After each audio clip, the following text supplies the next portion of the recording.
В эфире еженедельная информационно-аналитическая программа «События недели». В студии Елена Лолова. Здравствуйте. Кадровые изменения в правительстве и администрации президента стали самыми обсуждаемыми событиями недели. Новым премьер-министром Абхазии указом президента Рауля Хаджимба был назначен Геннадий Гагуля.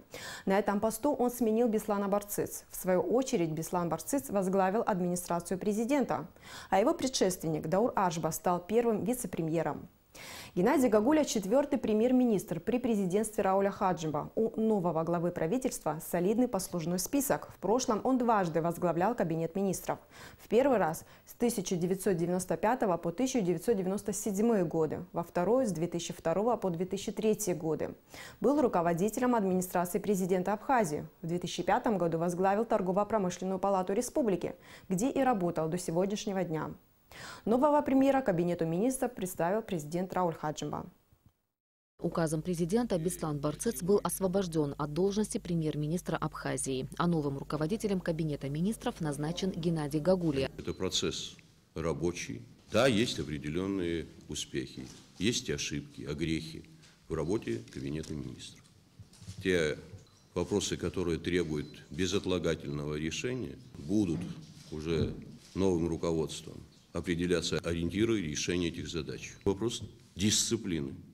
Откровенно вам скажу, это не касается только кабинета министров. В целом, в стране у нас очень низкая исполнительная дисциплина. А это не может сказаться на наших с вами делах. Рауль Хаджимба поблагодарил Беслана Барцыц за работу и выразил уверенность, что его опыт будет полезен в другой должности. Беслан Барцыц в свою очередь отметил, что прошедший год был непростым. Много удалось сделать, многое еще предстоит реализовать. Он выразил уверенность, что опыт и знания нового премьера дадут хороший результат. Я хочу прежде всего поблагодарить вас за ту работу, которую мы с вами делали на протяжении последних 1,5 лет. Это были непростые времена. Многое получилось, есть то, что нужно продолжить. Я думаю, что, учитывая опыт и знания Геннадия Леонидовича, принесут тот результат, который ждет от нас всех глав государства. Есть определенные ситуации, когда необходимо принимать решения в интересах государства, отметил Геннадий Гагуля, обращаясь к коллективу. Новый премьер выразил надежду, что совместными усилиями удастся решить все поставленные руководством страны задачи. Мы строим государство. В этом государстве мы все вместе солдаты. Есть у нас командующие. Мы вместе будем работать. Все, что сделано до этого Бесланом Константиновичем, никто тут не оспаривает. Требования всегда одни и те же. Мы должны делать нашей Родине все, что ей необходимо. Если какие-то упущения будут, есть президент, который нас поправит. Требовательность и исполнительность – это главное кредо у нас и был, и всегда будет. Геннадий Гагуля не первый раз возглавил кабинет министров Абхазии. Впервые премьер-министром он был назначен в 1995 году и проработал в этой должности 2 года. В следующий раз главой правительства страны Геннадий Гагуля был в 2002-2003 годах.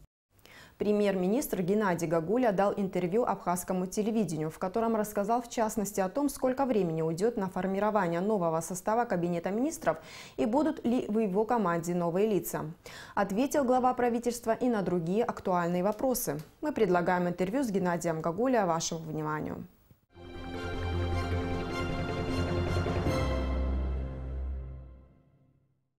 Здравствуйте, Геннадий Леонидович. Мы поздравляем вас с назначением. Вы в 3-й раз за свою политическую карьеру возглавили кабинет министров. В этом смысле вы рекордсмен. Не жалко было покидать торгово-промышленную палату, которую вы основали и которую много лет возглавляли? Никто не может сказать, что я ее покинул, потому что я буду возвращаться, вероятно, через определенное время. Я же не собираюсь быть всю оставшуюся жизнь премьер-министром. Как вы пришли к этому решению? Очень трудно, очень тяжело, но была необходимость, и я это говорил на представлении, что мы солдаты Родины нашей, Абхазии, и мы должны служить всем ее интересам. Если наш главнокомандующий призывает к тому, что мы должны на том или ином фронте трудиться, мы должны переходить на тот фронт, который нужен. Если исходить из блага «мне хорошо там, я буду сидеть там», тогда у нас очень многие дела не получатся. У вас репутация хорошего и строгого менеджера с обширными деловыми связями за рубежом. Вы вступили в должность в непростое время, когда в оперативном порядке нужно будет решать острые социально-экономические вопросы. Что вы берете в приоритет, с чего вы начнете свою работу? Ну, во-первых, позвольте с вами не согласиться, что такое непростое время. И для Абхазии всегда было непростое время. И на сегодняшний день это нормальная работа, которая возникла из разных политических ситуаций, не только связанная с нашей республикой. И есть определенное давление на Россию. То есть мы связаны со всем миром, и поэтому многие происходящие события влияют и на нас. И, конечно, очень плохо влияют на внутреннюю социально-экономическую составляющую. И я призван не исправлять, я призван работать. А работа предполагает строить планомерно, системно то, что можем мы сделать. Я не говорю о том, что до меня было плохо сделано, я бы сделал и лучше. Я сегодня могу характеризовать, что правительство и до меня работало нормально, хорошо. Но у каждого свои подходы, у каждого свои видения. Вот так как же есть, вот вы журналист, вы по-своему спрашиваете. Придет другой журналист, он совершенно по-другому будет спрашивать. Также я пришел и буду спрашивать, может быть, по-другому. И, может быть, мои вопросы, которые я буду спрашивать, будут по-другому восприниматься и по-другому будут решаться. С чего вы начнете свою работу или уже начали? С того, что есть. Первое, конечно, для нас главное – это создание структуры правительства, может быть, какие-то изменения пройдут. Потом состав самого кабинета министров утвердить, всех министров представить. Ну, знаете, если рассматривать данный кабинет министров, он состоит из нормальных, работающих людей, поэтому здесь больших преобразований и больших изменений навряд ли будет. Немного будет изменена структура кабинета министров. И в сторону сокращения? Нет, не в сторону сокращения, а в сторону оптимизации подчиненности. Члены правительства, как министры, будут наделены большими полномочиями и большими правами, и к ним будут подвязаны многие органы центрального управления, не являются главными, ну, условно скажем, там, как разные инспекции, разные, и то есть они будут четко привязаны к определенным министерствам, и министр, как член правительства, будет отвечать за их работу. Законом отведено порядка 3 месяцев на формирование нового состава кабинета министров, о чем вы сейчас говорили. Это займет у вас вот эти 3 месяца, либо вы планируете уложиться в более короткие сроки? Вы знаете, мне кажется, через 3 месяца мне можно уже уходить в отставку. Если я буду 3 месяца заниматься формированием правительства, нам здесь делать нечего. Я думаю, максимально мы должны уложиться в 2 недели. Если вы заметили, назначения уже пошли. Я беседовал около 5 министров. Я хотел понимать, они будут со мной работать, и мое видение, мое отношение ко всему этому. Мы пришли к определенным мнениям, кто из министров уже может претендовать на свою должность законно после указа. Сформулирую вопрос так. В правительстве будут новые лица? Ожидается. Ну, я вам сказал, не очень много, но ожидается. Во время ежегодного послания парламенту президент Рауль Хаджима говорил, что в числе проблем, которые сильно тормозят экономическое развитие, это, в частности, неэффективное госуправление, значительная доля теневого сектора в экономике, усугубляет ситуацию иждивенчества, коррупция и бесхозяйственность. Скажите, вот как со всем этим бороться? Ну, давайте зададим себе главный вопрос. А кто это делает? Не мы с вами. Но вы знаете, если вы считаете, что правительство и президент дубинкой будут заставлять убирать коррупцию. Коррупцию кто составляет? Те же наши граждане, те же наши близкие. Они же, это же не с России пришли, не с другой страны. Это те, которые здесь живут и все создают. И если обыкновенный гражданин, который говорит о коррупции, а сам, приходя в какое-то учреждение, сам дает подарок, он называет это подарком. То есть он сам морально старается нанести ущерб уже тем, что он, знаете, человеческая слабость, ею можно пользоваться, а можно и не пользоваться. И те, которые начинают пользоваться человеческой слабостью и предлагают, то есть получается два коррупционера. Один дал, второй взял. Но оба они граждане. Но выйдя из помещения, они на второй день обсуждают, какая коррупция в республике. Это же, наверное, неправильно. Почти половина госбюджета Абхазии формируется за счет российской финансовой помощи. Вот скажите, какие у нас есть ресурсы для того, чтобы абхазская экономика менее зависела от российских финансовых вливаний? Зависит все от нас. От умения распорядиться нашими ресурсами, от умения правильно распределить идущие потоки, от контроля государства над тем, что происходит. Да, вы правы тем, что есть финансовые потоки, которые тяжело контролирует государство. Но эти финансовые потоки, опять же, создают те же предприниматели, которые живут в Абхазии. Они могут быть разной национальности, но они считаются гражданами Абхазии. И я думаю, каждый из них тоже знает, какой вред он наносит. Вот, например, возьмем расчеты за наличные в разных фирмах, которые осуществляются. Хотя у нас есть указ, что не разрешается расчет за наличный расчет, только безналичный. Но они нарушают. Но каждому не поставишь милиционера или человека с налоговой. Это же просто мораль того, кто этого делает. Но он же, опять же, наш предприниматель или наш гражданин или еще кто-то.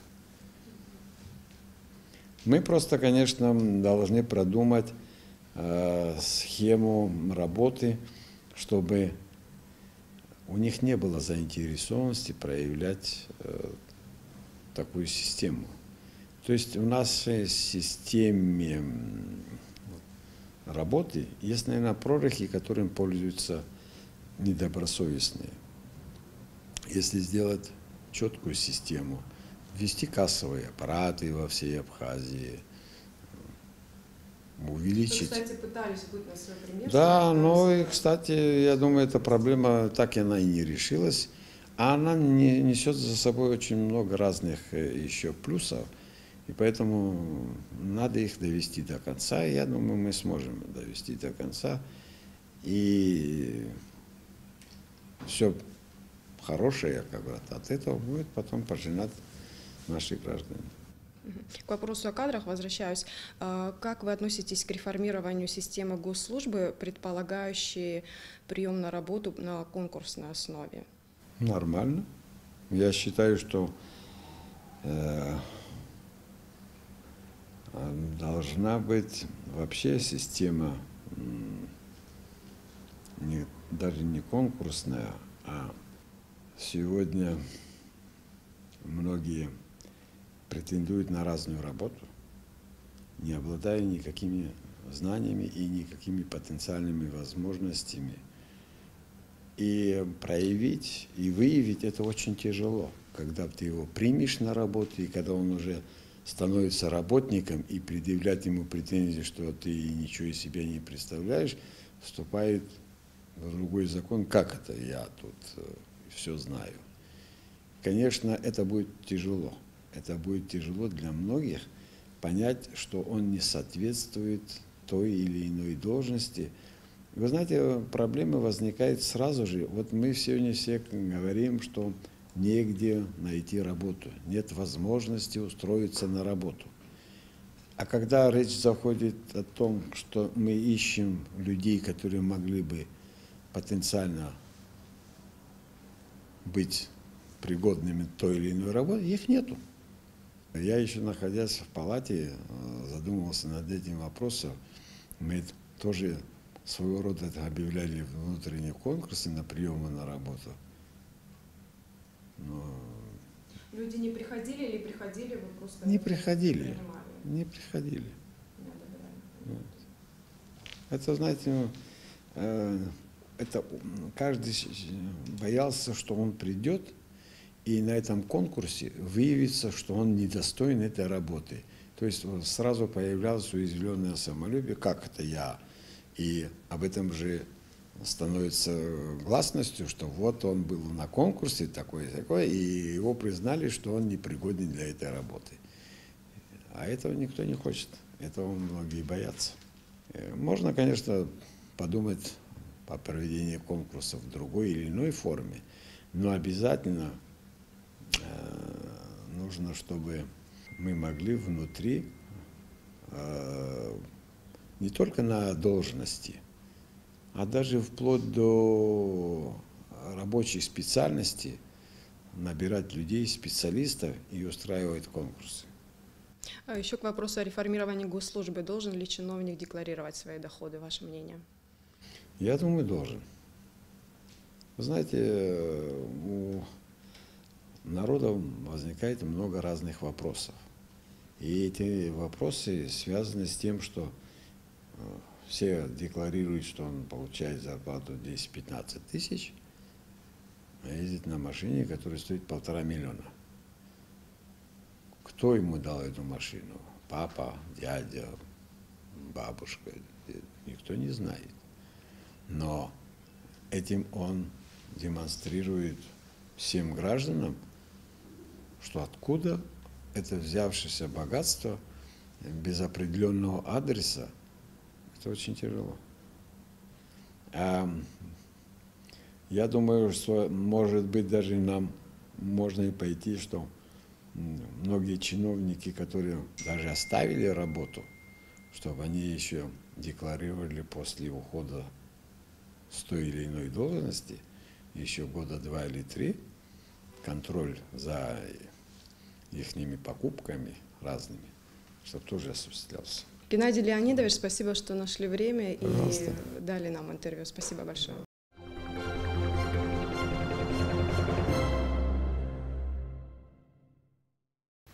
Уважаемые телезрители, это было интервью премьер-министра Абхазии Геннадия Гагуля. Глава Кабмина рассказал, в частности, о том, сколько времени уйдет на формирование нового состава Кабинета министров, как он относится к реформированию системы госслужбы, предусматривающей конкурсный отбор на государственные должности.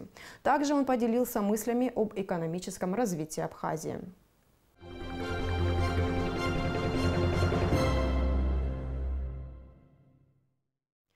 Борьба с мраморным клопом продолжается. В Сухуми прошло совместное совещание Министерства Абхазии и России, посвященное борьбе с вредителем.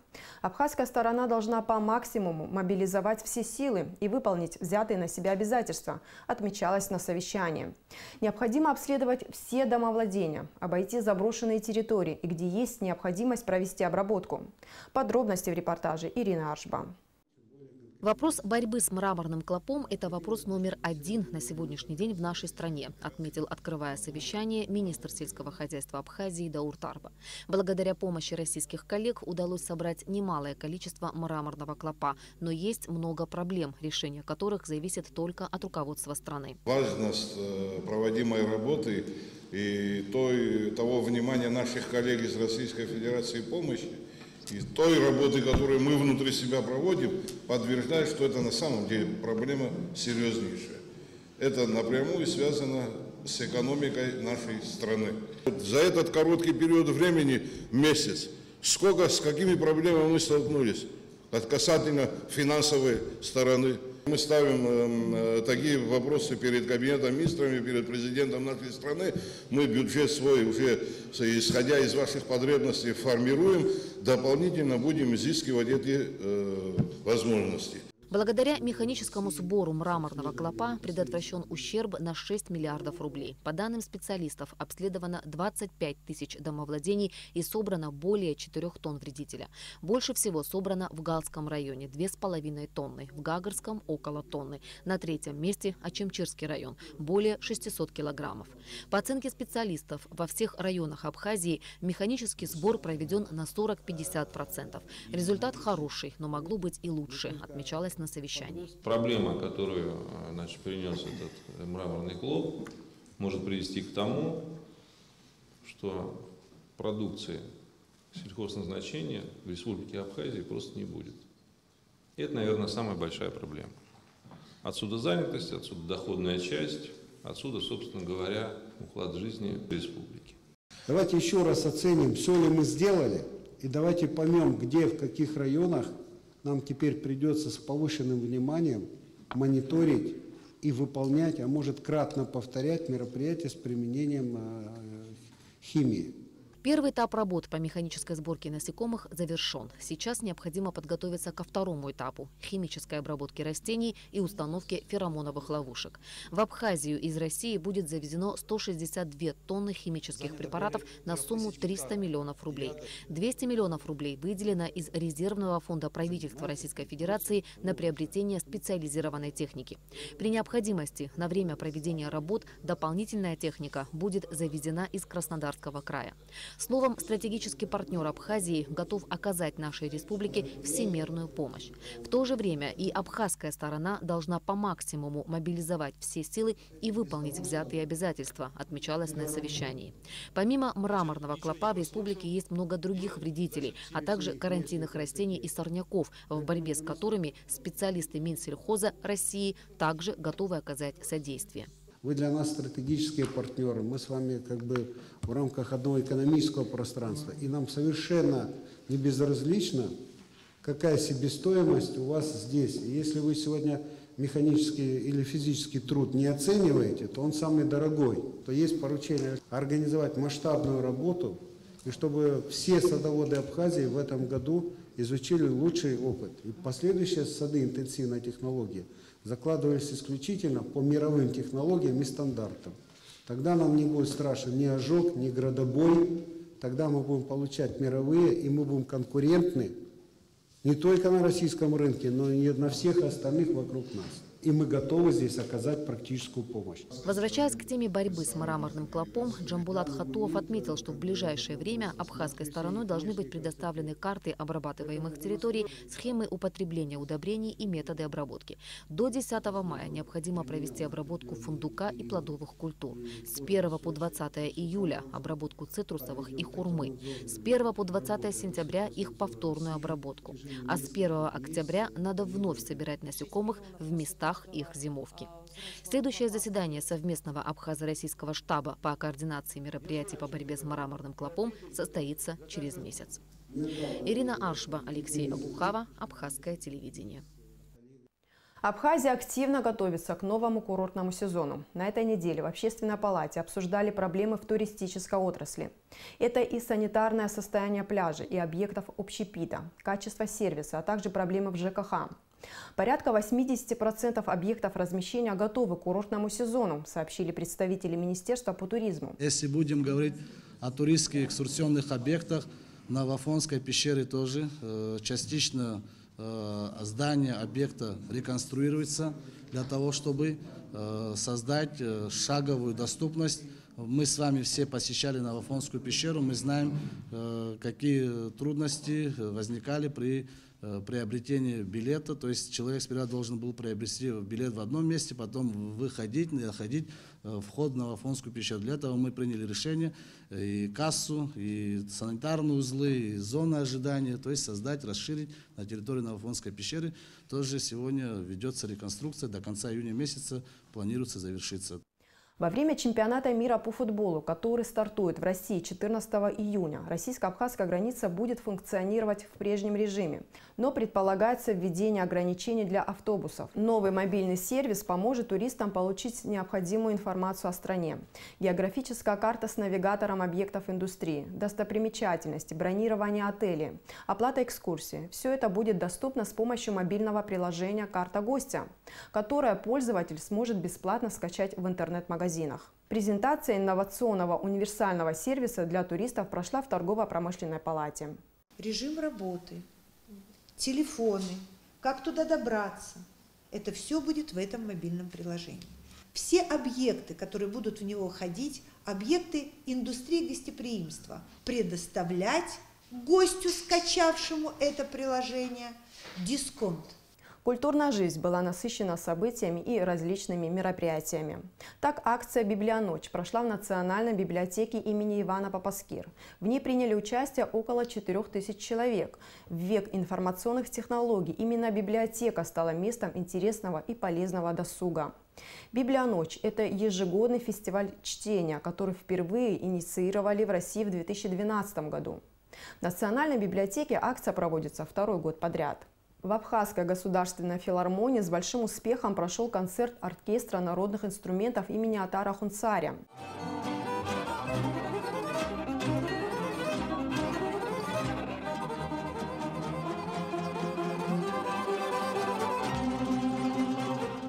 В Русском театре драмы состоялась премьера спектакля «Все мои сыновья» по пьесе американского драматурга Артура Миллера. А в Абхазском драматическом театре тоже премьера спектакля «Носороги» по пьесе французского драматурга Ежена Ионеско. Но и это еще не все. С 28 по 30 апреля в Сербском национальном театре города Нови Сад проходит премьера балета «Пиноккио». Автором музыки к этому балету выступил известный абхазский композитор и дирижер Надар Чанба. Балет «Пиноккио», в котором задействовано до 300 человек, ставится впервые в Сербии. В постановке также участвуют и 4 абхазских танцора из Государственного академического ансамбля «Песни и танцы Абхазии». Они исполнят народный абхазский танец. Впереди майские праздники. В этом году в Абхазии отметят 1 мая, праздник весны и труда, мероприятиями, организованными Федерацией независимых профсоюзов республики. В Доме учителя пройдет праздничный концерт. На сегодня это все. Всего вам доброго и хороших новостей.